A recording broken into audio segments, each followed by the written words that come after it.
Hello everybody, it's day 10. I'm trying to reach a rating of 2000 in chess within 30 days. Once 30 is done.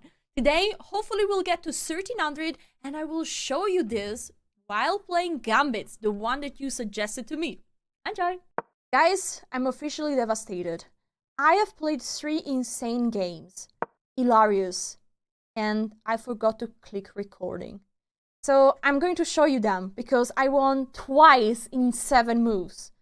I'm so disappointed with myself right now, but let me show you the game. So I played the Englund Gambit that you guys suggested me in the comments of the previous videos. Now my opponent took, and I played knight c6 because I want to attack. Now the typical move is to protect the knight, but I went with the move e4. And here, I took back the pawn. Now they played the move f4, and I said, okay, I have taught you this move. This is attacking a piece with tempo, with a pawn. So I should move the knight away, but I said no. And I went with the bishop out on c5. You see, the evaluation bar is not so happy, but my opponent made a bad move here. They accepted the piece, which is bad. You see, it goes back. And now I gave a check. And now they have to go on d2, because if not, if they play g3, I take here, this is very typical, and I win a rook. But they went to e2.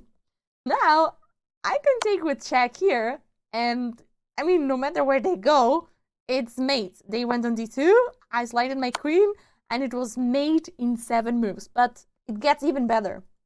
This was the second game. I played e4, they played d5. And there we go for the Intercontinental Ballistic Gambit. Somebody wrote this, I searched and I found it out. After pawn takes, you go with the knight on g5. I even made a short about this, but this is actually called tennis on Gambit in actual chess literature, but I love the interballistic name. So now I'm attacking this pawn, and usually they play h6 or they just develop the knight, but my opponent protected it with the bishop. Now I played the move d3 because I said I want to develop really fast, and after pawn take I played queen to f3. I'm attacking this bishop and I'm attacking this pawn.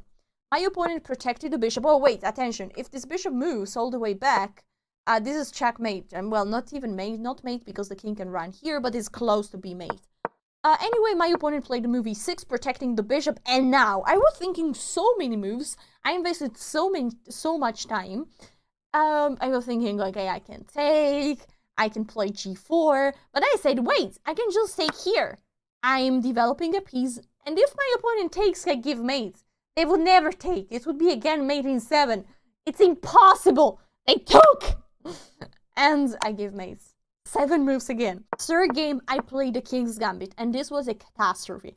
I wanted to be very fast developing my pieces. I wanted to even sacrifice a piece if possible. But now I gave away another pawn, and then I simply castled. And here is not so good, because my opponent, you see the bar, my opponent can play just d5.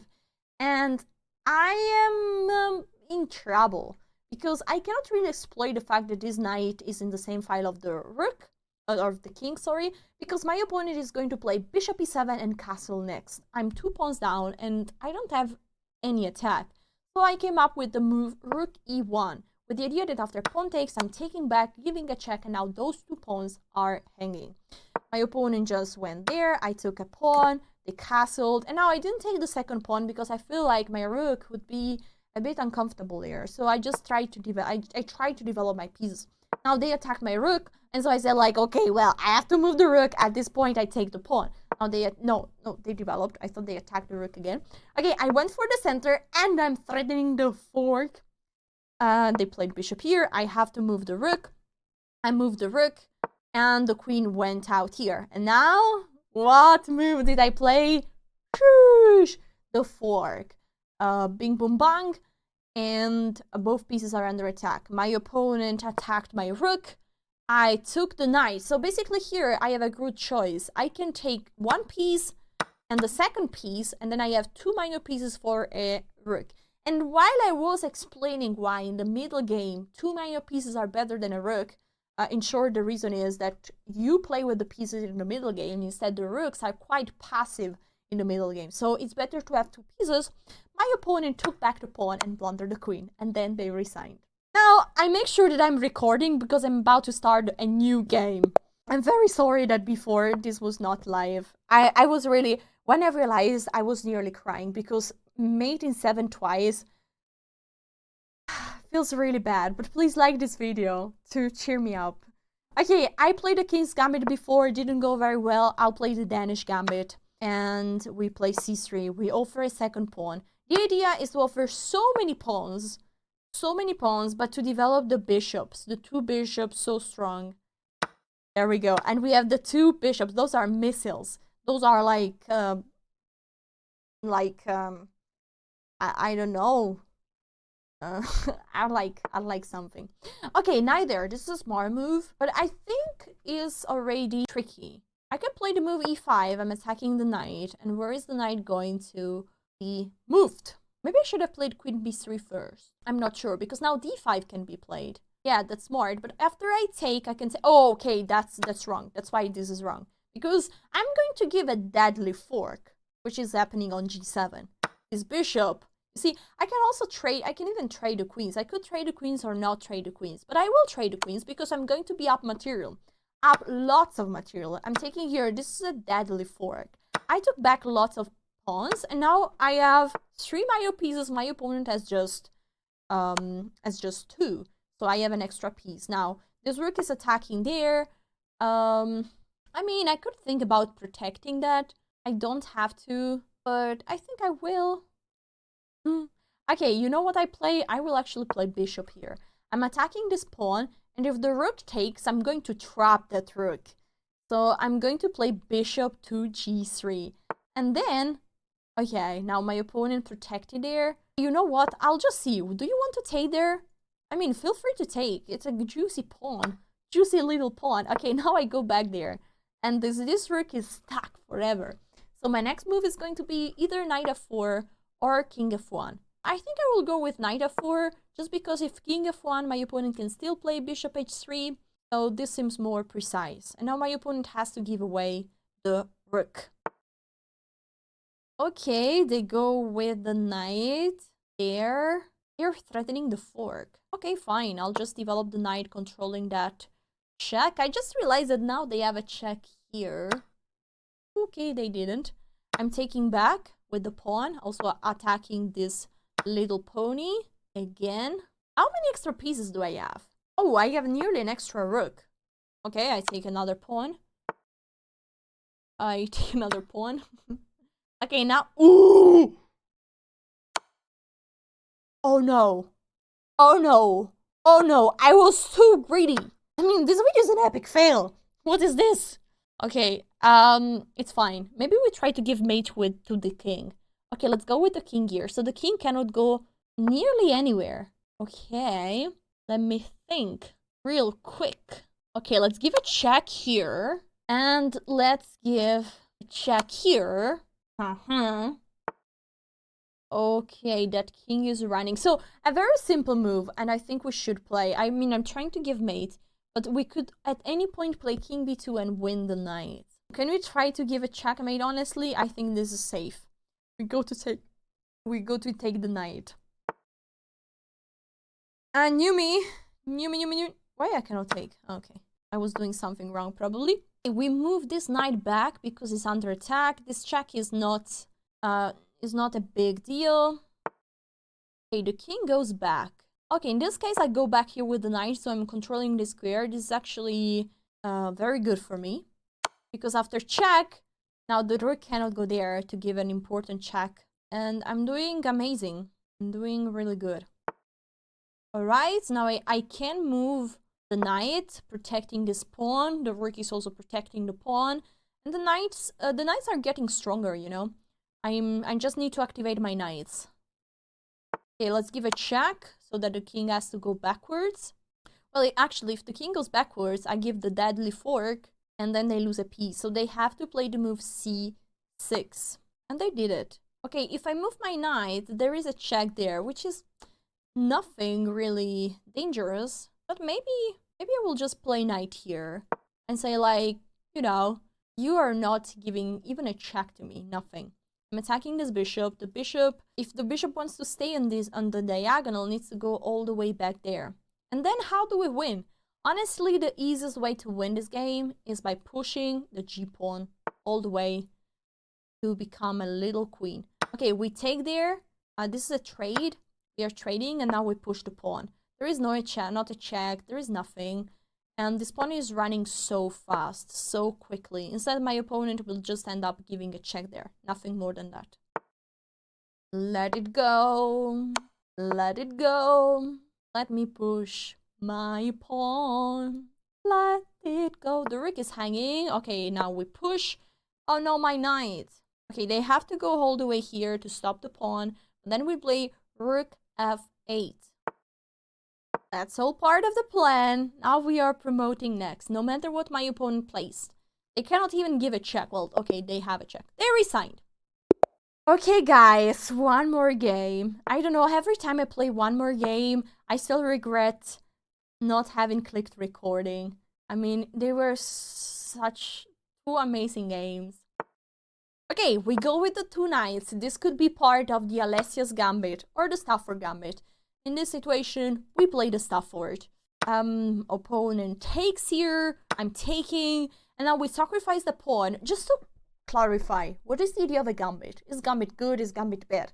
Gambit are not good, are not bad. They are playable openings. You can play this, but you take some risk, meaning that you're giving away some material, so a pawn usually, in order to have quick development and some attack towards the king. This f3 is horrible. Horrible. What do we play here? Wow, f3. Well, I cannot take here. I mean, I can play queen here, but then queen e2. I mean, I can't believe that this move doesn't lose immediately. Wait, let's just play knight here. Knight h5. I'm threatening this move. Maybe now g3 is playable. Okay, now we win in very quickly. We win again very quickly. But it was not in 7 moves, because we are already at move 7. But then again, quickly, quick checkmate. Don't play f3. Never, never, never, never. Okay, king here still saves the day. And I play this. Because if I give a check, there is queen here. I mean, I could simply develop my pieces and say, what is this king doing there? But I might also play just knight g3, attacking this rook. This rook cannot move there, and if pawn takes, I'm taking a rook. So I already won an exchange, which is a good deal. Ooh, queen there. Wait. This is actually good. This is actually a good move. Okay, I have to take there, because if not, I lose the queen. Now they take back with the queen. Wow, they survived in great style. I have to analyze this game shortly, because I'm sure that after f3, I should have played something better. But you guys, you can stop the video and let me know in the comments. Think about this position, this one. What's the best move for black? There must be something here. We'll see it after, at the end of the game. Okay, they play the move b3. They are trying to develop somehow. I will long castle so that my rook is ready to join the party. And then when the king of your opponent is stuck in the middle of the board, what do you have to do? Open up the center. So now I want to avoid this rook to go here and then the king to hide. That's why I give this check. So the king cannot go there and the king has to stay in one of those squares, you know? And then I have to open up the center, as we said. So a very good move is f5. I said like a few moments ago, do not push the f pawn. But those rules have a reason. And when you understand the reason behind the rules, you understand when you shouldn't follow the rules. And the reason behind the do not push the f pawn is that this king, when the king is here, is weak. But now the king is not even there, so we are making nobody weak. It's not a problem. We have a goal in mind. We want to open up the center, and so that's the move we do. Hope that was clear. Okay, bishop goes back, attacking the queen. I think I can slide here, and this knight and this rook are feeling very uncomfortable. After the bishop goes back, I will go with the bishop here. And the only piece that can help this knight is the king that should go back to d2. But this is very dangerous right now, because what? Okay, now I'm winning just a piece, and we can also pre-move that. So I will have an extra piece. The king is weak. I just have to open up the center and give checkmate. You remember when you are winning, when you have up on material, you have two strategies. One, you trade pieces, you go to the endgame and you win the endgame. The other strategy is to give checkmate. In this position, this is one of those positions where the best way is to wait for your opponent to resign. Now, the best way in this position is to give checkmate because the king is so weak that it's the fastest way to win. Last game for today. Those games are being really quick. So we play e4. Oh, the Caracan. Is there a gambit with the Caracan? Okay, we can try one. We're gonna try d4. Now d5. And let's play the fantasy. The fantasy variation. Will they take the pawn? If they take the pawn, I'm not going to take back. You might say, oh my god, Alessia, you pushed the f pawn. You are crazy. What are you talking about? But my opponent cannot really give a check there that annoys me. So it feels alright. Now, this is the start of the gambit. Will my opponent take there? If they take there, we are officially playing a gambit where we already developed two knights. And we have the f and the e file opened. Usually, how is white playing on? Is taking here with the knight, playing bishop c4, castling short or long. Oh wow, c5. My opponent doesn't like me to give away too many pawns. Okay, at this point I think I might push here. I'll push so that the knight cannot go in the most natural square. And if my opponent lets me take, I will have a massive center. And that's what they are letting me do. Having this massive center. Now they are challenging it. That's a good move. Very good move. But do I have bishop e5 here? I think I'm winning some material. And this could be something similar to the Intercontinental missile gambit. Because my opponent might be close to lose a queen. If they take here, I'm taking. And if they take, they lose the queen. So they have to go. Oh my god! They had to go on e7. Instead, they lost the queen together with the game if they resign. Yes. Alright guys, I hope you enjoyed these games even if they were not fully recorded live. I was literally dying inside. Please like this video and subscribe to the channel. And this speedrun will go on. If you missed day 9, here you are. Bye!